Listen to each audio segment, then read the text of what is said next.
Bonjour, je suis pédiatre et je vais vous parler aujourd'hui du choix et de l'installation du siège auto pour votre bébé après la naissance. Alors, les informations que je vais vous donner sont en grande partie issues du site Sécurange, qui est un site consacré à la sécurité routière des tout-petits. Alors, la première des choses à faire, c'est de choisir un siège, parce que bien sûr, il faut un siège. Même pour un trajet court, même à faible vitesse, il est indispensable, parce que ce serait dangereux de ne pas le faire, de mettre votre bébé dans un siège auto. Alors, en France, on peut encore choisir entre une coque et une nacelle. Les nacelles sont installées dans le sens de la banquette pour la grande majorité d'entre elles. Et même si elles sont bien attachées, avec un bébé qui est bien sanglé dedans, malgré tout, en cas de choc frontal, ce qui est le cas le plus souvent, la tête du bébé va faire un mouvement de va-et-vient de droite à gauche et de gauche à droite d'une grande violence que ses cervicales pourraient ne pas supporter. On conseille donc pour cette raison d'utiliser plutôt une coque installée dos à la route qui est beaucoup plus sûre pour votre bébé. Alors vous me direz, mais on entend beaucoup de choses sur que les coques sont dangereuses pour le dos des bébés. En pratique, c'est faux. D'ailleurs, aucune source que vous pourrez lire ou entendre ne pourrait vous dire précisément quels sont les risques pour le dos du bébé. Et au bout de combien de temps et pendant combien de jours de suite il faudrait mettre le bébé, etc. Les orthopédistes pédiatriques nous confirment bien qu'il n'y a en fait aucun danger à utiliser une coque, évidemment de façon raisonnable. Mais si vous devez faire 10 heures de route, faites 10 heures de route avec des pauses naturellement pour nourrir et changer votre bébé, mais il n'y a pas de danger. Alors, neuve ou d'occasion, on vous recommande d'acheter votre coque neuve. En fait, si votre coque est achetée d'occasion, vous ne pouvez pas savoir si elle a déjà subi un choc. Hein, une coque, c'est comme un casque de moto, c'est prévu pour supporter un choc. Ensuite, on ne peut plus garantir qu'il n'y ait pas des micro-fissures ou des structures qui soient endommagées. Donc, à moins d'en connaître la provenance et encore, on vous conseille d'acheter une coque neuve. Ce d'autant plus que si elle est un petit peu âgée, elle pourrait ne plus être homologuée. Et elle pourrait avoir été détériorée avec le temps, hein, l'usure des matériaux, et puis avec la chaleur. Hein. Vous savez que les sièges auto sont souvent exposés dans les voitures à de très fortes chaleurs pendant des durées assez longues. Et ça aussi, ça peut, au bout de quelques années, détériorer les matériaux. Alors toutes ces choses qui peuvent s'abîmer eh bien, peuvent être tout à fait invisibles à l'œil nu. Vous aurez beau inspecter le siège, et bien, ça peut ne pas être visible. Il y a évidemment des critères de choix à respecter. Le premier, c'est la sécurité, hein, évidemment. Pour être commercialisé, un siège doit être homologué. Cependant, homologation ne signifie pas sécurité maximum. Certains sièges homologués sont en fait très mal notés au crash test. Donc il faut vraiment vérifier toutes ces informations avant de choisir le siège. Le budget, ensuite, bien évidemment, même si la sécurité n'a pas de prix, tout le monde n'a pas le même budget. Malgré tout, il y a des coques bon marché hein, pour à peu près 50 euros qui vont être mieux notées que certains sièges dits de bonne marque. Ensuite, votre voiture, là aussi regardez bien dans la notice de votre coque qu'elle soit bien homologuée pour la voiture que vous avez ou celle que vous projetez d'acheter. Et puis après, il y a des petites préférences. Alors vous pouvez opter pour un siège pivotant, un siège qui s'utilise avec une base sur laquelle on le clipse, une coque de grande taille si vous voulez qu'elle dure plus longtemps. Hein. Certaines vont jusqu'à quasiment 2 ans hein, pour un bébé. Voilà.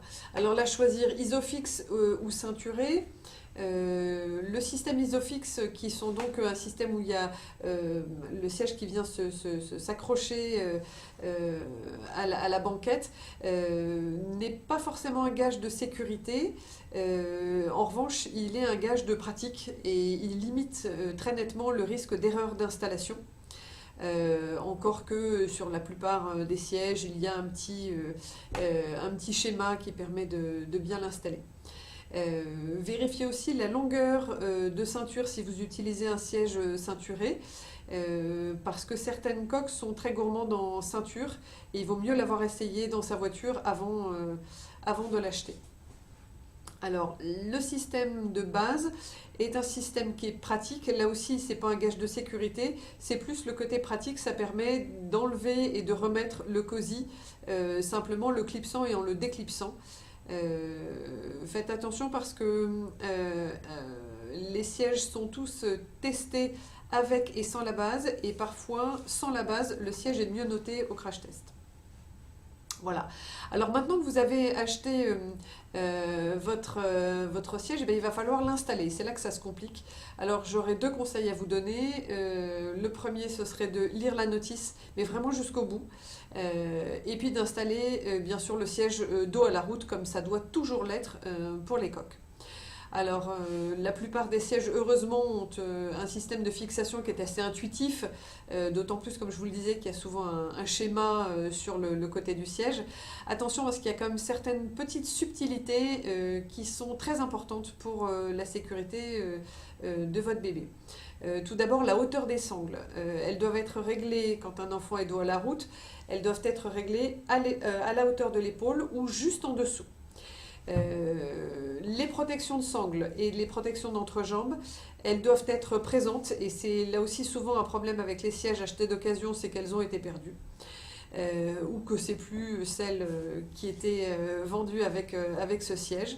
Les protections de sangles, elles empêchent les harnais de glisser sur l'épaule de votre bébé, et elles protègent également le cou, parce que les sangles, c'est quand même assez dur, et ça pourrait blesser le cou de votre bébé. Toujours sur les sangles, vérifiez le serrage. Vous devez pouvoir passer 2 doigts entre votre bébé et la sangle, mais vous ne devez pas pouvoir pincer la sangle entre 2 doigts. Ça reste un dispositif anti-éjection, donc il faut que ce soit vraiment bien serré sur votre bébé. C'est pour ça aussi qu'il faut éviter toute surépaisseur, c'est-à-dire éviter les combis pilotes, les doudounes, les manteaux trop épais. C'est d'ailleurs valable pour les enfants plus grands et pour les adultes, au passage. Parce que en cas de choc, ces doudounes et ces combis pilotes s'aplatissent, et parce que c'est comme gonflé d'air, et du coup ça donne du mou dans le harnais qui n'est plus bien plaqué contre le corps du bébé. Ensuite, la position de l'anse. Pour installer votre bébé, vous allez positionner l'anse derrière sa tête. Par contre, une fois que le bébé est installé dans la voiture et que vous commencez à rouler, il faut que l'anse soit réglée dans la position où elle est le plus près des pieds du bébé. Ensuite, le réducteur. Certains sièges sont équipés d'un réducteur pour les nouveau-nés ou pour les prématurés. Ça permet au bébé de ne pas être complètement recroquevillé, et ça lui permet de respirer plus aisément et d'être plus confortablement installé, et d'être aussi mieux maintenu dans la largeur de la coque. Ensuite, la dernière information que vous pourrez trouver sur la notice, c'est à quel moment changer de siège. Un enfant, on le change de siège quand son poids dépasse la limite autorisée pour le siège en question, et ou quand sa tête, le haut de sa tête commence à dépasser de la hauteur du siège. Le fait que les pieds touchent la banquette n'a strictement aucune importance. Ça ne compromet pas du tout la sécurité du bébé, et ça n'est pas du tout inconfortable pour lui d'avoir les pieds qui touchent ou même les jambes qui se recroquevillent. Si vous observez bien un petit enfant qui se positionne spontanément sur un canapé, sur une chaise ou par terre, vous verrez qu'il a quasiment toujours les jambes repliées. La position de confort d'un enfant n'est pas du tout la même que celle d'un adulte, donc ça, c'est pas du tout un argument pour changer votre bébé de siège. Sachez qu'il vaut mieux garder un enfant, un bébé et un enfant, dos à la route le plus longtemps possible. Le minimum légal, c'est 15 mois.